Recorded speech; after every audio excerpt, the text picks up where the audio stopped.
Continuons notre réflexion sur l'autorité contestée. J'aimerais résumer le premier message, mais déjà, je vous invite à ouvrir votre Bible dans le livre de la Genèse, chapitre 3, s'il vous plaît. Dans le premier message, nous avons vu qu'avant la chute dans l'Éden, il y a eu une rébellion dans le ciel menée par une créature de Dieu, un chérubin gardien qui, motivé par l'orgueil, a contesté l'autorité divine et a désiré dans son cœur être égal au Très-Haut.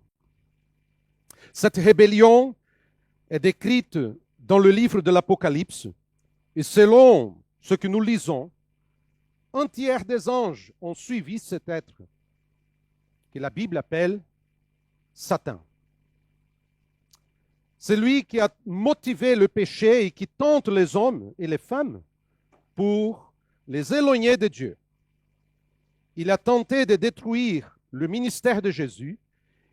Il se retourne contre tout ce qui concerne l'œuvre de Dieu. Mais le plus important est de savoir que tous ceux qui sont en Christ ont l'autorité pour le vaincre. Cela dit, lisons le passage de la Genèse sur lequel nous allons méditer ce matin. Ce texte est fondamental pour de nombreux thèmes abordés dans les Écritures, car on y trouve des réponses sur la vie et la mort, le péché et la grâce. En d'autres termes, il ne traite pas seulement de la rébellion, de la contestation de l'autorité de Dieu, mais aussi de divers aspects importants de la vie spirituelle. Certains interprètent ce passage comme un fait historique, d'autres cependant comme une simple allégorie, étant ainsi de vider le texte de son sens. Il est intéressant de noter que plusieurs auteurs non chrétiens, tels comme Karl Marx, Sigmund Freud, Martin Heidegger, ont été d'apporter des réponses aux questions fondamentales de la vie humaine.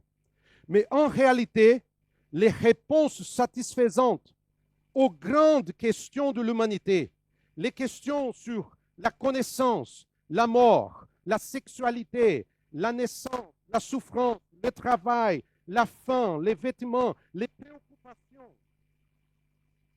n'ont pas été apportées par les sages de ce monde.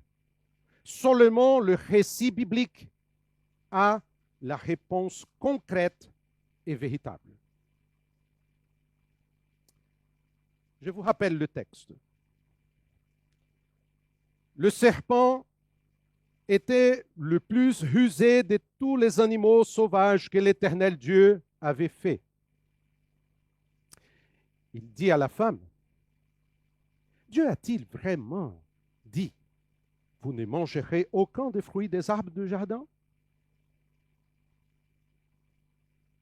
La première question qui vient à l'esprit est presque naturelle. Qui est le serpent? Certains y voient la personnification de Satan, d'autres, principalement dans l'exégèse juive, une figure purement symbolique. D'autres encore pensent qu'il s'agissait d'une figure mythologique, tandis que certains pensent qu'il s'agissait simplement d'un animal comme les autres. Dans le texte lui-même, le serpent n'a pas de nom. Il n'y a pas de nom. Il est expressément appelé créature de Dieu, qui dans ce cas a été utilisé par Satan pour tromper nos premiers parents. Il est intéressant de noter que le même mot pour serpent, le même mot en hébreu, peut également signifier divinateur, enchanteur, et même quelque chose de brillant comme le bronze. Sans se rendre compte, Adam et Ève se trouvaient face à un être rebelle, prêt à utiliser toutes les armes pour les tromper. Mais deux choses retiennent notre attention dans le texte. La sagacité du serpent et sa capacité de parler. La sagacité est évoquée dans la phrase « Le serpent était le plus rusé de tous les animaux sauvages ». Et dans ce cas, le mot « rusé » signifie également subtil, intelligent. Il désigne quelqu'un qui est prudent, habile dans ses affaires. Mais le serpent parle aussi. Le texte dit, et il dit à la femme. Lorsque la Bible parle d'un animal qui parle, il y a derrière cela une causalité mystérieuse et énigmatique. Par exemple, l'ânesse de Balaam a parlé. Et sans aucun doute, elle l'a fait par la volonté divine. Nombre chapitre 22. Mais ici, l'action n'est pas divine, car Dieu ne tente pas l'être humain, comme dit Jacques chapitre 1, versets 13 et 14. Ainsi, la voix du serpent était en réalité la voix d'un être maléfique, Satan, le diable, conforme Jésus a dit en Jean chapitre 8, verset 44, et comme Paul a dit dans 2 Corinthiens chapitre 11, verset 3 et verset 14. Et ici, nous sommes amenés à examiner ce qu'a dit le serpent. C'est ainsi que Dieu a dit, « Vous ne mangerez pas de tous les arbres du jardin ». Cette phrase prononcée par le serpent est difficile à interpréter en hébreu, car elle révèle une ambiguïté entre les lignes. C'est très intéressant parce que la phrase en hébreu commence par deux mots, afki. Et le but de cette phrase est de susciter le doute. Est-ce que vraiment le cas? Luther l'a traduit comme oui, mais est-ce que? Il a commenté ainsi dans sa traduction. Je ne parviens pas à bien reproduire l'hébreu, ni en l'allemand, ni en latin, car le mot afki sonne comme si quelqu'un torduisait le nez en riant, en se moquant de moi. Est-ce que? Et remarquez que le serpent appelle Dieu Elohim. C'est le nom de Dieu créateur.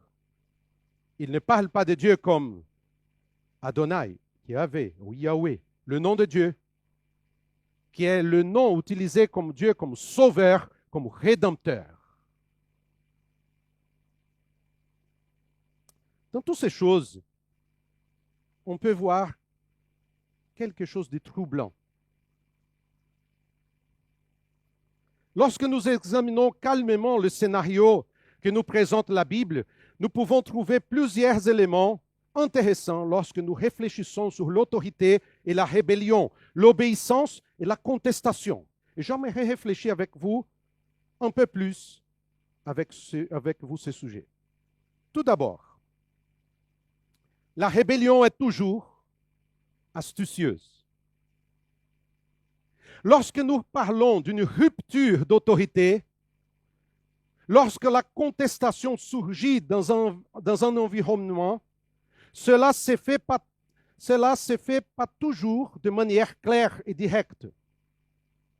Ce chérubin plein de beauté et de perfection qui se trouvait dans le jardin d'Éden, à un moment que nous ne savons pas quand, a commencé à nourrir dans son cœur quelque chose de mauvais et dangereux. Je vous rappelle ces deux textes que dans le premier message je citais. En Ézéchiel, il dit, la violence qui a rempli ton cœur, de ta grande bonté, tu t'es enorgueilli et tu as laissé ta splendeur pervertir ta sagesse. une pointe d'orgueil est née là, dans le cœur. Ésaïe dit aussi, tu disais dans ton cœur, je monterai au ciel, je hisserai mon trône au-dessus des étoiles de Dieu. Je monterai au sommet des nuages, je ressemblerai au Très-Haut. Et ici, nous voyons à quel point le péché est trompeur. Il est vraiment subtil, car il semble envahir l'âme d'une manière silencieuse et presque imperceptible. Selon les Écritures, le grand problème humain ne réside pas dans la raison, mais dans le cœur. C'est ça que dit Jésus en Matthieu chapitre 15, verset 18 avant. Le cœur est le siège de notre personnalité, de notre conscience. C'est le cœur qui dicte la conduite morale de l'être humain. Et cet ange qui avait été créé bon a laissé certains sentiments envahir son cœur et l'ont conduit à se rebeller, à s'opposer à l'autorité de Dieu. Ne nous y trompons pas, chers frères et sœurs.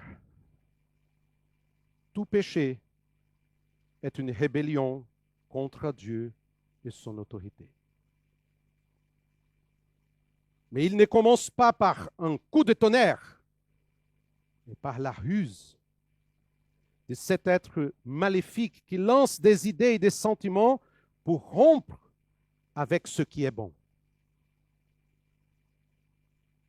Remarquez qu'avant de commettre un péché, la première pensée qui nous vient à l'esprit est « Comment puis-je justifier cela ?»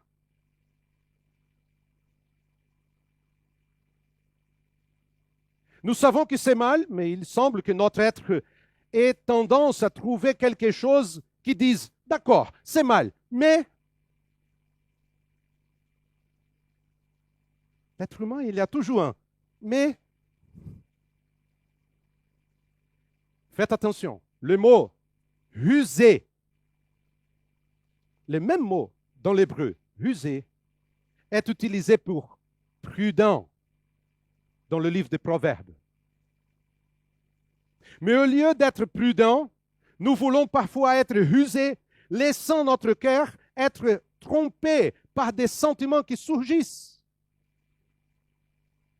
Voyez par exemple que David aurait dû être à la guerre, combattant avec ses soldats, mais il était au palais, apparemment oisif, sur la terrasse, en regardant la belle épouse d'un de ses soldats les plus fidèles, il la désira.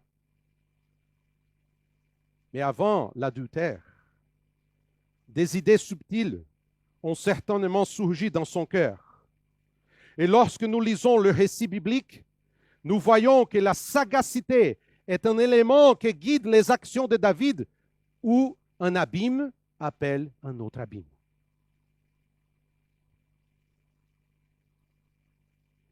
Deuxièmement, la révolte est toujours motivée par l'incrédulité. Dieu a-t-il vraiment voulu dire cela?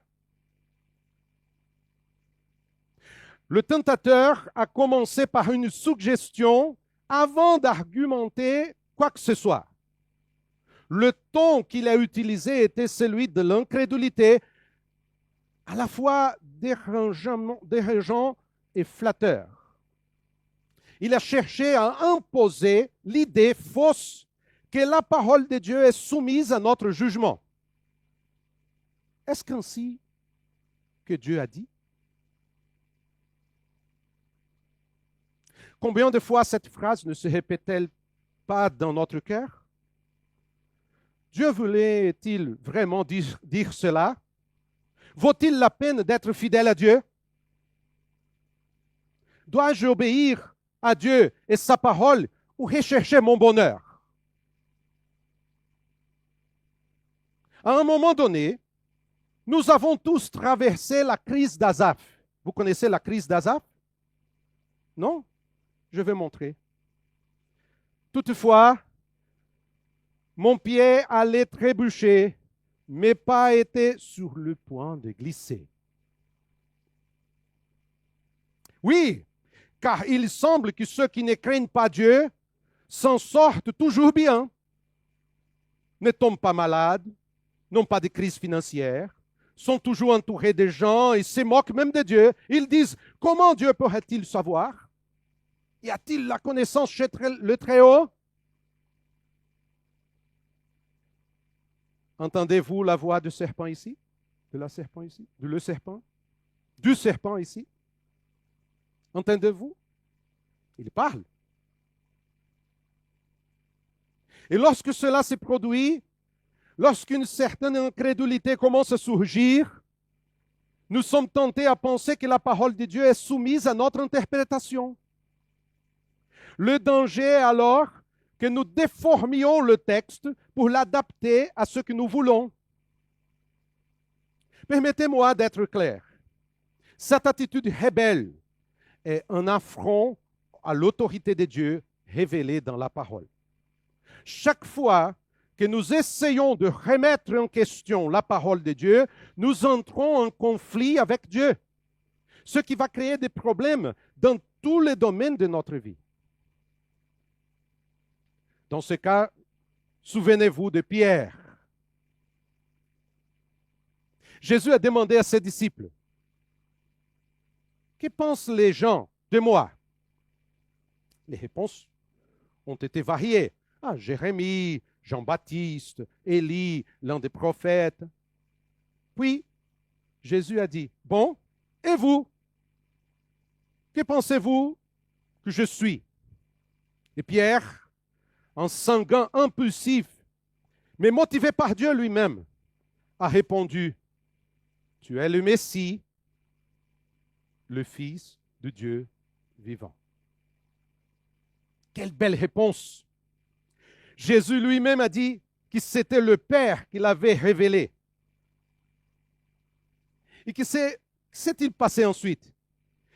Le texte dit que Jésus commença à montrer à ses disciples qu'il devait aller à Jérusalem, beaucoup souffrir de la part des anciens, des chefs des prêtres, des spécialistes de la loi, être mis à mort et ressusciter le troisième jour. C'était la volonté de Dieu, son plan éternel, conçu avant la création du monde. Mais Pierre ne voyait pas les choses ainsi. Il prit Jésus à part, s'est mis à le réprimander. Pouvez-vous imaginer la scène? Non, Seigneur. Ce n'est pas la volonté de Dieu. Hein? Vous êtes peut-être un peu fatigué. Vous voulez un verre d'eau? Un café, Seigneur? Écoutez, réfléchissons un peu. Tu es un succès. Partout où tu vas, les foules t'acclament. Faisons comme ça. Ces genres de messages, la croix, la souffrance, le rejet, ça effraie les gens. Ce que Dieu veut, c'est la victoire, c'est le succès.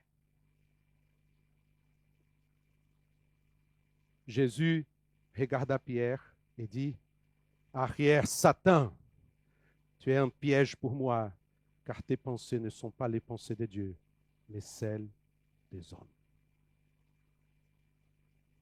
Pendant que Pierre était connecté à la volonté de Dieu, il comprenait ce que Dieu voulait lui dire. Mais dès qu'il a pensé pouvoir interpréter la volonté de Dieu à sa manière, c'est la voix du serpent qu'il a reproduite. Veillez à ne pas vouloir adapter la parole de Dieu à vos goûts. C'est nous qui devons nous adapter à la parole de Dieu et à son autorité. Il y a une troisième chose. La contestation de l'autorité divine passe par l'exagération. Le serpent a dit, c'est ainsi que Dieu a dit, vous ne mangerez pas du fruit d'aucun arbre du jardin. Cette phrase pourrait également être traduite par une affirmation. Cependant, Dieu a dit que vous ne mangerez aucun fruit des arbres du jardin. Si la phrase sous la forme négative exprime l'exagération, sous la forme affirmative, elle exprime une rébellion sous le prétexte d'une fausse surprise. Apprenons quelque chose d'important. L'une des ruses favorites du tentateur est l'exagération. Et sans se rendre compte, Ève est entrée dans la discussion selon les termes de son adversaire. Et même aujourd'hui, le diable continue d'agir de la même manière. Tu n'es pas un enfant de Dieu? Quel mal a-t-il à profiter de quelques plaisirs? Tu es un enfant de Dieu. Ou pas? Tu ne peux pas être heureux? Cette façon de déformer et de créer une perspective exagérée de la loi de Dieu est une manière d'accuser Dieu, comme s'il avait menti. Le Seigneur Dieu avait dit, tu peux manger librement de tous les arbres du jardin, en interdisant seulement l'arbre que le serpent présentait. Ce que nous apprenons ici, c'est que Satan méprise les bons dons de la plénitude accordés par Dieu et fait passer son commandement pour inutile. Quelle est la conclusion que nous pouvons arriver ce matin? Je voudrais terminer ma réflexion en vous rappelant 3 choses et j'espère que vous méditerez cette semaine à partir de la question suivante. Quelle doit être ma relation avec l'autorité de Dieu? 3 choses simples. Premièrement, soyez prudents. La sagesse consiste à craindre l'Éternel. Proverbe, chapitre 1, verset 7. N'utilisez pas votre intelligence pour justifier votre désobéissance. La prudence nous conduit à mener une vie qui plaît à Dieu, à examiner nos attitudes sous l'angle de cette révérence pieuse. Notre premier objectif est de plaire à Dieu et non à nous-mêmes. La sagacité tente de trouver des justifications au péché, tandis que la prudence se concentre sur la submission à Dieu et sur le fait de vivre pour sa gloire. 12e chose, croyez toujours à la parole. Si la parole de Dieu est la vérité, croyez-y et obéissez-y. La foi de l'obéissance repose sur la perspective que ce que Dieu a laissé comme norme et principe est le meilleur, qu'il est plus sage que nous. Vous n'êtes pas en mesure de remettre en question la volonté de Dieu, car l'incrédulité ne vous mènera pas sur le bon chemin. Souvenez-vous de Pierre. Connecté au Père, il a reconnu la personne du Fils. Connecté à la vision étroite, humaine, il a parlé comme le diable. Et finalement, méfiez-vous d'exagération. Beaucoup de gens parlent au nom de Dieu avec la voix du serpent. Je veux répéter. Il y a beaucoup de gens qui parlent au nom de Dieu. Mais la voix, c'est du serpent. Il existe de nombreuses déformations de ce que Dieu a expressément laissé dans les Écritures. C'est pourquoi nous devons bien connaître la parole de Dieu. Je suis triste de constater que beaucoup de croyants connaissent mieux les idées exagérées et sans aucune profondeur biblique de certains prophètes, entre guillemets, que la parole de Dieu est la même. Des chrétiens qui sont toujours connectés dans le YouTube pour regarder des messages qui parfois sont pleins d'hérésie, mais ne connaissent aucune page de la Bible. Et quand on commence à étudier la parole de Dieu profondément, on commence à se plaindre. Est-ce que nous avons besoin d'étudier toutes ces choses? Si vous ne connaissez pas la base de la parole de Dieu, comment vous serez capable de comprendre la volonté de Dieu.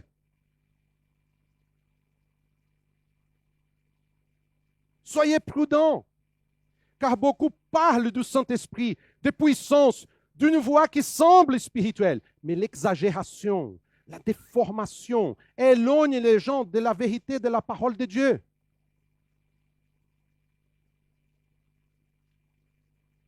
Je vous rappelle une chose.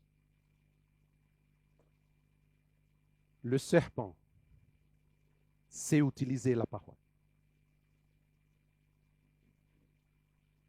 Il connaît la parole.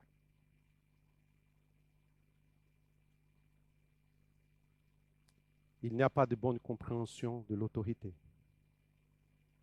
sans soumission à l'autorité de Dieu. Que le Seigneur nous aide à être prudents, fidèles et attentifs à sa parole. Je vous invite à prier, s'il vous plaît.